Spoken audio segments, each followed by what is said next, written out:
Um dado agora impressionante. Sabia que a cada 13 segundos uma mulher é vítima de violência doméstica aqui no Brasil? Agora no quadro Eu Sobrevivi, você vai conhecer a história da Fernanda, uma artesã que chegou a pensar em suicídio depois de sofrer por muito tempo na mão de um namorado. São relatos muito fortes, que entristecem, que mostram, infelizmente, um retrato de muitas mulheres no Brasil. Eu quero que você acompanhe essa história, porque na sequência a gente vai falar desse caso e de um decreto assinado ontem pelo presidente Jair Bolsonaro que determina que a partir de agora os agressores, o homem que bate, o homem que machuca, o homem que fere uma mulher, que ele pague pelo tratamento médico delas. A gente vai falar desse assunto na sequência. Antes, 12h46, Paola Moraes, é hora do Eu Sobrevivi.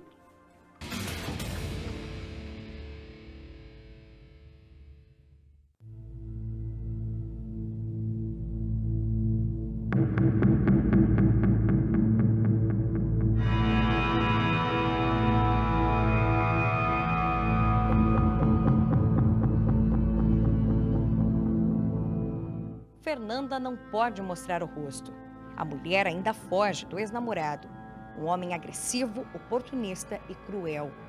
Fernando conheceu em 2017, enquanto vivia um período delicado. Ela estava com depressão por conta de assédios sofridos no trabalho. Os dois ficavam às vezes.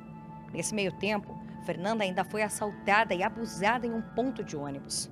Foram tantos traumas seguidos que ela acabou permitindo que o homem fosse morar com ela. Seria uma forma de se sentir mais protegida.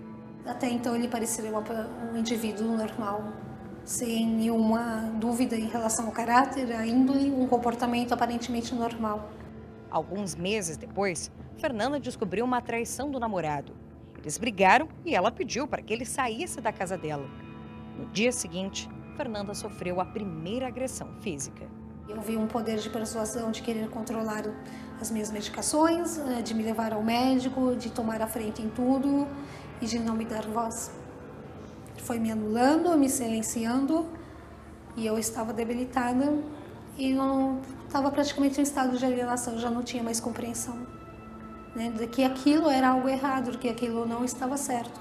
Eram empurrões, eram xingamentos, eram agressões verbais, eram beliscões, alguns tapas, coisas sutis, que foram piorando ao longo do ano. E até que depois de uma surra eu comecei a fingir que eu dormia, porque era o meu único meio de me proteger das loucuras dele. E num desses momentos eu ouvi ele ligar para uma pessoa, combinando de comprar uma arma, alegando que a guria já era descartável, não servia para mais nada. No vacilo dele de sair para ir até o veículo, ele deixasse a porta aberta e voltou, ele estava extremamente agressivo. E eu comecei a gritar e a confrontá-lo. Eu tentei correr para fora, porque para mim algum vizinho ia ouvir, enfim. A única coisa que o meu vizinho fez foi acender a luz da sala e abaixar a TV. E quando eu corri para fora, ele me catou pelos cabelos, me levou arrastando para dentro.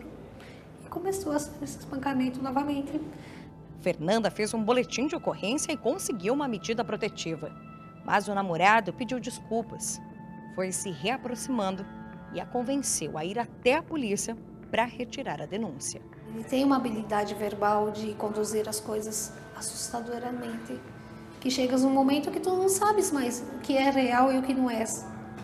E questão da culpa, e a questão de falar, olha, tu é responsável, tu que causaste, eu estou fazendo o meu melhor. Então lembras quando tu precisou? Lembras quem te levou para o hospital? Lembras quem fez tudo por ti? Olha como eu sou uma pessoa boa, olha como tu és ingrata, injusta. E daí nisso você mesmo se questionava sobre tua sanidade. Exatamente, porque eu falei, gente, o que está a acontecer? Né? Será que realmente eu estou sendo tão ingrata, tão injusta com este homem? E foi nesse momento que ele me acompanhou no local para tirar a protetiva. E não havia uma psicóloga, ninguém para perceber. O estado que eu estava, deplorável. Como ser humano eu estava. Totalmente assim, ótima presa para ele, né? Em abril de 2018, o ex-namorado invadiu a casa de Fernanda e não saiu mais de lá. Ela passou a viver sob medo constante. Eram xingamentos, gritos, tapas, socos e muitas ameaças. verdadeiras torturas físicas e psicológicas que acabaram levando Fernanda a ser internada 2 vezes em um hospital psiquiátrico. Para piorar, o ex-namorado usava drogas e estava envolvido com atividades criminosas.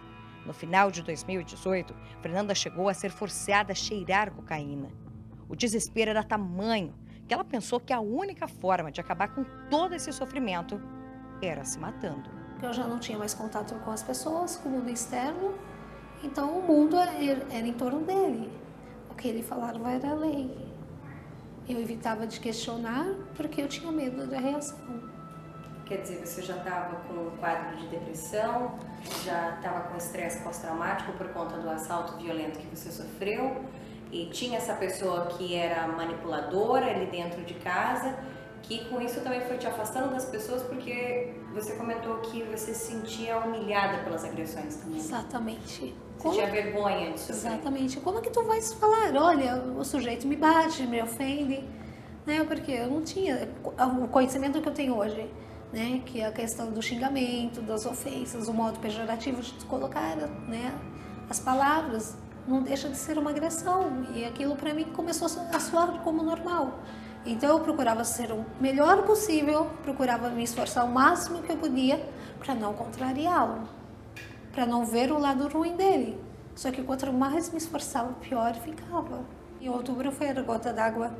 Eu já tinha passado por internamento, eu já estava exausta e eu vi que já não tinha mais vida. E foi no momento que eu pensei, desisto de tudo, eu vou ter uma chance, alguém vai perceber. E diante desse desespero, dessa angústia toda, eu fui parar no hospital, fiquei na UTI. E a coisa se inverteu, né? A ajuda não chegou e eu ouvi desde o pessoal da limpeza até o corpo clínico. Olha, esse cara é o máximo, ele se preocupa contigo, tu tens que agradecer. Ele estava a chorar, ele estava em crise de pânico, apavorado que tu morresse. Mas mal sabiam as pessoas o que eu passava, sabe? Eu queria falar, eu tentei falar, e eles falaram, não, tu tá muito fragilizada, né? Se ele não se importasse contigo, ele não estaria aqui. E realmente, né? Tu faz a leitura daquilo que vê. Então você ver um indivíduo daquele descompensado, uma representação que denota emoção, tu se compadece. Eu tenho um histórico psiquiátrico. Como tu vai contestar isso? Então, ficava naquela, tudo que você pudesse dizer ali das agressões, você era louca. Exatamente, o julgamento da sociedade é este. Eu tenho um histórico psiquiátrico de uma tentativa de suicídio, o qual o hospital atestou que eu tinha hematomas nas pernas e no braço, e que os fatos relatados se sucederam uma semana. Então, como uma pessoa tenta o suicídio e apresenta hematomas significativos nos membros superiores e inferiores, como uma pessoa que tenta suicídio e ela não tem um arranhão no pescoço. Sem a ajuda de vizinhos e conhecidos, no começo desse ano, Fernanda fugiu. Ela foi para São Paulo tentar denunciar o ex-namorado e procurar abrigo, mas não conseguiu. Quando ele tentou me enforcar com um lençol, eu fugi da minha casa, busquei ajuda em São Paulo e não tive essa ajuda. Eu tive que voltar para a cidade. E ao voltar para a cidade, de madrugada, logo pela manhã, ele já estava em casa. Porque ele tinha acesso a todas as minhas informações de celular e com certeza viria alguém mais para passar informações. E naquele momento que ele chegou, ele falou, se tu pensaste que ia se livrar de mim, tu se enganou. O melhor está por vir. E durante quase 20 dias foram uma sessão de espancamento, de abuso e de coisas terríveis. Eu sabia que era como se um predador estivesse brincando com a presa antes de executar ela, porque ele se divertia e ele ria da situação. Antes da Fernanda prestar o segundo boletim de ocorrência contra o agressor dela em março desse ano, esse homem decidiu sair na frente. Ele estava pensando que se não funcionasse mais aquela história de que a Fernanda tinha desequilíbrio mental, de que ninguém podia acreditar no que ela falava, ele então faria uma inversão dos papéis. Esse homem foi até a delegacia em Curitiba e prestou um boletim de ocorrência contra a Fernanda, dizendo que ela havia tentado o agredir, que ela teria saído com uma faca correndo atrás dele pela vizinhança. Essa é uma técnica clássica nos casos de agressão, essa inversão do jogo, e que também acaba fazendo com que a Fernanda continue ligada a esse homem, para comparecer na delegacia prestando esclarecimentos sobre o boletim de ocorrência e até meses depois tendo que ir até o fórum para encontrar com esse homem. Em março, Fernanda finalmente conseguiu algum apoio. Ela foi enviada para um abrigo depois de denunciar o ex-namorado pela segunda vez. Mas nem por lá ela teve paz e conforto. Que não foi um dos melhores lugares, onde eu vi uma sequência de falhas, um despreparo, porque tu chega num estado deplorável, né? Tanto fisicamente como emocionalmente, psicologicamente. Você fica lá quase 40 dias da tua vida no processo de engorda, como se comida fosse cicatrizar as feridas da tua alma, sabe? Fosse reconstruir a tua identidade, a tua integridade, como também aconteceu de lá dentro desse lugar, com 17 dias, ser convidada a ir embora. Fernanda acabou deixando o abrigo e veio para o norte do estado tentar se reerguer. Sozinha, ela vende artesanato nas ruas. A batalha diária garante apenas um quarto de pensão e uma alimentação sem luxos. A vida ainda está muito difícil para ela. Fernanda nem sabe dizer de onde tira forças. Mesmo precisando viver escondida, ela jura que não voltaria atrás. Todo dia tu tens que reagir, tu tens que se alimentar, tu tens que dar um jeito para se manter. Tu liga para os direitos humanos, eles te mandam para um 80. Tu liga para um 80, eles te mandam procurar o Centro de Atendimento à Mulher. Eu não quero a caridade de uma cesta básica, eu só quero uma coisa humanizada, que me preserve a minha integridade e a minha segurança, que me olhe como indivíduo, como ser humano, sabe? Quantas mulheres além de mim estão a passar por isso? Será que o Estado não tem essa consciência? Que tem sim ter um advogado. Porque quando nós vamos registrar o BO, nós não estamos com estrutura emocional nenhuma. Não, e tu não tem nem suporte, sabe, psicológico. Eu fui de viatura e esperei 4 horas para fazer um boletim de ocorrência.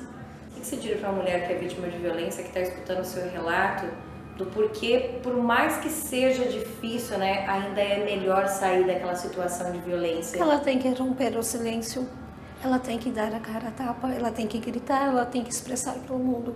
Além da Maria da Penha é muito linda, mas a culpada dela não florescer somos nós mulheres.